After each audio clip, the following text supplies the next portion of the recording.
Hi, എല്ലാവർക്കും നമസ്കാരം. ഇന്ന് നമ്മൾ നോക്കാൻ പോകുന്നത് ബൈബിളിലെ വളരെ സങ്കീർണമായ ഒരു വിഷയമാണ് അശുദ്ധി. ഈ ആശയം ശരിക്കും എന്താണ്? ഇത് മനസ്സിലാക്കാൻ നമുക്കൊരു പാസ്റ്ററുടെ പ്രഭാഷണത്തിലൂടെ ഒന്ന് കടന്നുപോകാം. എന്താണ് അദ്ദേഹം ഇതിനെക്കുറിച്ച് പറയുന്നതെന്ന് കേൾക്കാം, ല്ലേ? ഈ വിഷയം തുടങ്ങുന്നത് തന്നെ വളരെ ഞെട്ടിക്കുന്നൊരു കഥയിൽ നിന്നാണ്. ഒന്ന് ആലോചിച്ചു നോക്കൂ. അമേരിക്കയിൽ നിന്നുള്ള എല്ലാവരും കുഷ്ഠരോഗികളാണ്, അശുദ്ധരാണ് എന്ന് ഒരു കൂട്ടം ആഫ്രിക്കൻ ആളുകൾ പറയാണ്. എന്തൊരു ശക്തമായൊരു പ്രസ്താവനയാണല്ലേ! അശുദ്ധൻ എന്നൊരാളെ വിളിക്കുമ്പോൾ അതിന് എത്രത്തോളം വലിയ സാമൂഹികമായ പ്രത്യാഘാതങ്ങൾ ഉണ്ടാവാം എന്നിത് വ്യക്തമാക്കുന്നുണ്ട്. ഇത് കേൾക്കുമ്പോൾ നമ്മുടെ മനസ്സിൽ സ്വാഭാവികമായും ഒരു ചോദ്യം വരും: എന്താണ് ഈ അശുദ്ധി? പ്രത്യേകിച്ചും ബൈബിളിലെ പഴയ നിയമത്തിൽ അശുദ്ധൻ എന്ന് പറയുമ്പോൾ യഥാർത്ഥത്തിൽ എന്തായിരുന്നു ഉദ്ദേശിച്ചിരുന്നത്? വാ, നമുക്കതിന്റെ ഉത്തരമൊന്ന് തേടിപ്പോകാം. ശരി, നമുക്ക് ആദ്യത്തെ ഭാഗത്തേക്ക് കടക്കാം. ഈ ഭാഗത്ത് നമ്മൾ ശ്രദ്ധിക്കാൻ പോകുന്നത് പഴയ നിയമത്തിലെ അശുദ്ധിയെക്കുറിച്ചുള്ള നിയമങ്ങളെപ്പറ്റിയാണ്. പുരാതന ഇസ്രായേലിയരുടെ നിയമപുസ്തകമായ ലേവ്യപുസ്തകത്തിൽ എന്തൊക്കെ നിയമങ്ങളായിരുന്നു ഉണ്ടായിരുന്നത്? പാസ്റ്റർ ഇതിനെ എങ്ങനെയാണ് വിശദീകരിക്കുന്നതെന്ന് നോക്കാം. ഒന്ന് നോക്കിയേ, ഈ നിയമങ്ങൾ എത്രത്തോളം വിശദമായിരുന്നുവെന്ന്. ശരിക്കും പറഞ്ഞാൽ 4 പ്രധാന കാര്യങ്ങളായിരുന്നു അശുദ്ധിക്ക് കാരണമായിരുന്നത്. 1. രോഗങ്ങൾ, പ്രത്യേകിച്ച് കുഷ്ഠം പോലുള്ള ചർമ്മരോഗങ്ങൾ. പിന്നെ പ്രസവം, ആർത്തവം പോലെയുള്ള സാധാരണ ശാരീരിക പ്രവർത്തനങ്ങൾ പോലും ഒരാളെ താൽക്കാലികമായി അശുദ്ധനാക്കുമായിരുന്നു. അതുപോലെ ഒരു അശുദ്ധനായ വ്യക്തിയെയോ മൃതദേഹത്തെയോ തൊട്ടാൽ മതി, അശുദ്ധി പകരും. അവസാനം ഭക്ഷണം. ചില മൃഗങ്ങളെ കഴിക്കാൻ പാടില്ലായിരുന്നു. ചുരുക്കി പറഞ്ഞാൽ ദൈനംദിന ജീവിതത്തിലെ ഒട്ടുമിക്ക കാര്യങ്ങളിലും ഈ നിയമങ്ങൾക്ക് സ്വാധീനമുണ്ടായിരുന്നു. ഇതൊന്നും വെറും നല്ല ശീലങ്ങൾ പോലെയായിരുന്നില്ല കേട്ടോ. പാസ്റ്റർ പറയുന്നതനുസരിച്ച് ഇവ വളരെ കർശനമായ നിയമങ്ങളായിരുന്നു. ലംഘിച്ചാൽ വലിയ പ്രത്യാഘാതങ്ങളുണ്ടാകും. എന്തായിരുന്നു ആ പ്രത്യാഘാതങ്ങൾ? അതെ, ഈ നിയമങ്ങൾക്ക് മനുഷ്യരുടെ ജീവിതത്തിൽ വലിയ സ്വാധീനം ചെലുത്താൻ കഴിഞ്ഞിരുന്നു. സാമൂഹികമായും ആത്മീയമായും അവരേത് ഒറ്റപ്പെടുത്തുമായിരുന്നു. ഒരാളെ അശുദ്ധൻ എന്ന് പ്രഖ്യാപിച്ചാൽ അയാളുടെ ജീവിതം പിന്നെങ്ങനെയായിരിക്കും? നമുക്ക് നോക്കാം. ഇതിന്റെ ഭവിഷ്യത്തുകൾ വളരെ വലുതായിരുന്നു. ഒന്ന് ആലോചിച്ചു നോക്കൂ. നിങ്ങൾക്ക് പിന്നെ പുണ്യസ്ഥലങ്ങളിൽ, അതായത് ആരാധനാലയങ്ങളിൽ കയറാൻ പറ്റില്ല. നിങ്ങളെ സമൂഹത്തിൽ നിന്ന് മാറ്റി നിർത്തും. പുരോഹിത കുടുംബത്തിൽപ്പെട്ട ആളാണെങ്കിൽ പോലും അശുദ്ധനായാൽ വിശുദ്ധ ഭക്ഷണം കഴിക്കാൻ കഴിയില്ല. ഏറ്റവും ഭീകരമായ കാര്യം, അശുദ്ധനായിരിക്കുമ്പോൾ വിശുദ്ധമായ എന്തെങ്കിലും കഴിച്ചാൽ അയാളെ ജനത്തിൽ നിന്ന് തന്നെ വിച്ഛേദിക്കും, അതായത് പുറത്താക്കും. നിങ്ങളുടെ വസ്ത്രങ്ങൾ പോലും നശിപ്പിക്കേണ്ടി വരും. ചുരുക്കത്തിൽ ഒരു സമ്പൂർണമായ ഒറ്റപ്പെടൽ. അതായിരുന്നു ഏറ്റവും വലിയ ശിക്ഷ. ലേവ്യപുസ്തകത്തിലെ ഒരു വാക്യം പാസ്റ്റർ ഉദ്ധരിക്കുന്നത് കേൾക്കുമ്പോൾ ഇതിന്റെ തീവ്രത നമുക്ക് ശരിക്കും മനസ്സിലാവും. കുഷ്ഠരോഗമുള്ള ഒരാൾ ഒറ്റയ്ക്ക് താമസിക്കണം, പാളയത്തിനു പുറത്ത്. എന്താണ് ഈ പാളയത്തിനു പുറത്തെന്ന് പറഞ്ഞാൽ? അതിനർത്ഥം കുടുംബത്തിൽ നിന്ന്, കൂട്ടുകാരിൽ നിന്ന്, സമൂഹത്തിൽ നിന്ന്, ആരാധനയിൽ നിന്ന്, എല്ലാത്തിൽ നിന്നും പൂർണ്ണമായി പുറത്താക്കപ്പെടുക എന്നതാണ്. ഒരുതരം ജീവിച്ചിരിക്കുമ്പോൾ തന്നെയുള്ള മരണം പോലെ.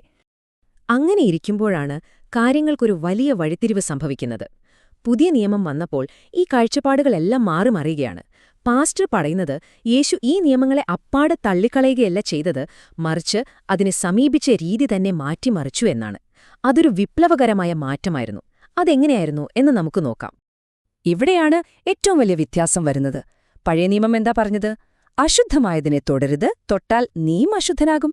അതായത് അകന്നു നിൽക്കുക. എന്നാൽ പുതിയ നിയമത്തിൽ യേശു എന്താണ് ചെയ്യുന്നത്? ഒരു കുഷ്ഠരോഗിയെ കാണുമ്പോൾ കൈനീട്ടി അവനെ തൊടുകയാണ്. എന്നിട്ട് പറയുന്നു, ശുദ്ധനാകുക എന്ന്. കണ്ടോ? അകറ്റി നിർത്തലിൽ നിന്ന് ചേർത്ത് പിടിക്കലിലേക്കും സൗഖ്യത്തിലേക്കുമുള്ള ഒരു വലിയ മാറ്റം. അതായത് ഈ പഠിപ്പിക്കൽ പുറമേയുള്ള കാര്യങ്ങളിൽ നിന്ന് ഉള്ളിലുള്ള കാര്യങ്ങളിലേക്ക് മാറുകയാണ്. യേശു ശുദ്ധി എന്ന ആശയത്തെ തന്നെ പുനർനിർവചിച്ചു എന്ന് പാസ്റ്റർ പറയുന്നു. ശുദ്ധി എന്നത് നമ്മൾ എന്ത് കഴിക്കുന്നു, എന്തിനെ തൊടുന്നു എന്നതിലല്ല, മറിച്ച് നമ്മുടെ ഉള്ളിൽ, നമ്മുടെ ഹൃദയത്തിൽ എന്താണുള്ളത് എന്നതിലാണ് കാര്യം. അതിനൊരു അടിവരയിടുന്ന വാക്യമാണിത്. ഒരാളുടെ ഉള്ളിലേക്ക് പോകുന്നത് അവനെ അശുദ്ധനാക്കുന്നില്ല, മറിച്ച് അവനിൽ നിന്ന് പുറത്തു വരുന്നതാണ് അവനെ അശുദ്ധനാക്കുന്നത്. അതായത് ദുഷിച്ച ചിന്തകൾ, വാക്കുകൾ, അതൊക്കെയാണ് യഥാർത്ഥ അശുദ്ധി, അല്ലാതെ കഴിക്കുന്ന ഭക്ഷണമോ മറ്റോ അല്ല. ഇതൊരു വലിയ മാറ്റം തന്നെയായിരുന്നു, അല്ലേ? ശരി, നമ്മൾ അവസാന ഭാഗത്തേക്ക് കടക്കുകയാണ്. ഈ പഴയ ആശയങ്ങളെല്ലാം പുതിയ ഉടമ്പടിയുടെ വെളിച്ചത്തിൽ എങ്ങനെയാണ് മാറുന്നത്? പാസ്റ്റർ ഇതിനെ ഇന്നത്തെ കാലഘട്ടവുമായി എങ്ങനെയാണ് ബന്ധിപ്പിക്കുന്നതെന്ന് നോക്കാം. ഇതിന് എന്ത് തെളിവുകളാണ് അദ്ദേഹം പുതിയ നിയമത്തിൽ നിന്ന് നൽകുന്നതെന്നും കാണാം. ഇതാണ് ഈ പ്രഭാഷണത്തിന്റെ കാതൽ. പുതിയ ഉടമ്പടി പ്രകാരം അശുദ്ധി എന്ന് പറയുന്നത് ഒരു ശാരീരിക അവസ്ഥയേ അല്ല, അത് പൂർണ്ണമായും ആത്മീയമാണ്. അതായത് ദൈവത്തിലുള്ള അവിശ്വാസം, ദൈവത്തിൽ നിന്നുള്ള അകൽച്ച, അതാണ് യഥാർത്ഥ അശുദ്ധി. അപ്പോൾ ശുദ്ധിയോ, യഥാർത്ഥ ശുദ്ധി വരുന്നത് യേശുവിലുള്ള വിശ്വാസത്തിലൂടെയാണ്. ഈ ആശയത്തെ ബലപ്പെടുത്താൻ പാസ്റ്റർ ഒരു ഉദാഹരണം പറയുന്നുണ്ട്. 1 കൊരിന്ത്യർ 7:14 നിന്ന്. അവിടെ പറയുന്നത് എന്താണെന്ന് വെച്ചാൽ, ഒരു കുടുംബത്തിൽ ഭർത്താവോ ഭാര്യയോ വിശ്വാസിയാണെങ്കിൽ ആ വിശ്വാസം കാരണം അവിശ്വാസിയായ പങ്കാളിയും ഒരു തരത്തിൽ വിശുദ്ധീകരിക്കപ്പെടുന്നു. അതുകൊണ്ട് അവരുടെ മക്കളെ അശുദ്ധർ എന്ന് വിളിക്കാൻ പാടില്ല. കണ്ടോ, വിശ്വാസമാണ് ഇവിടെ ശുദ്ധിയുടെ അടിസ്ഥാനം. അതുകൊണ്ട് പാസ്റ്ററുടെ അവസാന വാക്ക് ഇതാണ്: നിങ്ങൾ ക്രിസ്തുവിലാണ്, അതിനാൽ നിങ്ങൾ വിശുദ്ധരാണ്. യേശുവിന്റെ രക്തം നമ്മെ ശുദ്ധീകരിക്കുന്നു. പഴയ നിയമത്തിലെ വെള്ളം കൊണ്ടുള്ള കഴുകലോ ബലികളോ ഒന്നുമല്ല, മറിച്ച് യേശുവിലുള്ള വിശ്വാസമാണ് യഥാർത്ഥ ശുദ്ധീകരണം നൽകുന്നത്. ഇതൊക്കെ കേൾക്കുമ്പോൾ നമുക്ക് തോന്നാം, ഇതൊക്കെ ആയിരക്കണക്കിന് വർഷം മുൻപുള്ള കാര്യമല്ലേ, ഇതിന് ഇന്നെന്ത് പ്രസക്തിയാണുള്ളത്? ശരിയാണ്. എന്നാൽ പാസ്റ്റർ പറയുന്നത് ഈ പഴയ ചിന്താഗതികൾ ഇന്നും നമ്മുടെ ഇടയിലുണ്ടെന്നാണ്. അദ്ദേഹം തന്റെ സഭയിൽ നടന്നൊരു സംഭവം പറഞ്ഞുകൊണ്ടാണ് അതിന് ഉത്തരം നൽകുന്നത്. അദ്ദേഹം തന്റെ പള്ളിയിലെ കുറച്ചുപേരോട് ഒരു സിമ്പിൾ ചോദ്യം ചോദിച്ചു: കുഷ്ഠരോഗം തൊട്ടാൽ പകരുമോ? കിട്ടിയ ഉത്തരങ്ങളെ കേട്ട് അദ്ദേഹം അത്ഭുതപ്പെട്ടുപോയി. പലർക്കും പല അഭിപ്രായങ്ങൾ, പലർക്കും ആശയക്കുഴപ്പം. ഇതിൽ നിന്ന് പാസ്റ്റർ മനസ്സിലാക്കിയതെന്താണെന്ന് വെച്ചാൽ, സ്പർശനത്തെക്കുറിച്ചുള്ള ആ പഴയ നിയമത്തിലെ പേടി, ആ ഒരു മാനസികാവസ്ഥ ഇന്നും പലരുടെ ഉള്ളിലും മായാതെ കിടക്കുന്നുണ്ട്. അതുകൊണ്ടാണ് പാസ്റ്റർ കൊലസ്യറിലെ ഈ വാക്യം എടുത്തു പറയുന്നത്: തൊടരുത്, രുചിക്കരുത്, കൈകാര്യം ചെയ്യരുത് എന്നൊക്കെ പറയുന്ന നിയമങ്ങൾ, അതൊക്കെ നശിച്ചു പോകുന്ന കാര്യങ്ങളെക്കുറിച്ചുള്ള മനുഷ്യരുടെ കൽപ്പനകളാണ്.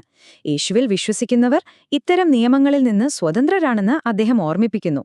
ഇപ്പോഴും ഇത്തരം കാര്യങ്ങളിൽ പേടിച്ച് ജീവിക്കുന്നത് യഥാർത്ഥത്തിൽ വിശ്വാസക്കുറവിന്റെ ലക്ഷണമാണെന്നാണ് അദ്ദേഹത്തിന്റെ ശക്തമായ വാദം. അപ്പോ ഈയൊരു വിശകലനം നമ്മളെ ഒരു പ്രധാന ചിന്തയിലേക്കാണ് കൊണ്ടുപോകുന്നത്.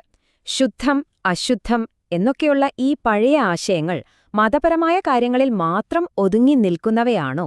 അതോ ഇന്നും നമ്മുടെ സമൂഹത്തിൽ, നമ്മുടെ പെരുമാറ്റത്തിൽ നമ്മൾ അറിയാതെ തന്നെ മറ്റുള്ളവരെ വേർതിരിച്ചു കാണാൻ, അല്ലെങ്കിൽ ചില കാര്യങ്ങളെ ഭയപ്പെടാൻ ഈ പഴയ ചിന്തകൾ കാരണമാകുന്നുണ്ടോ?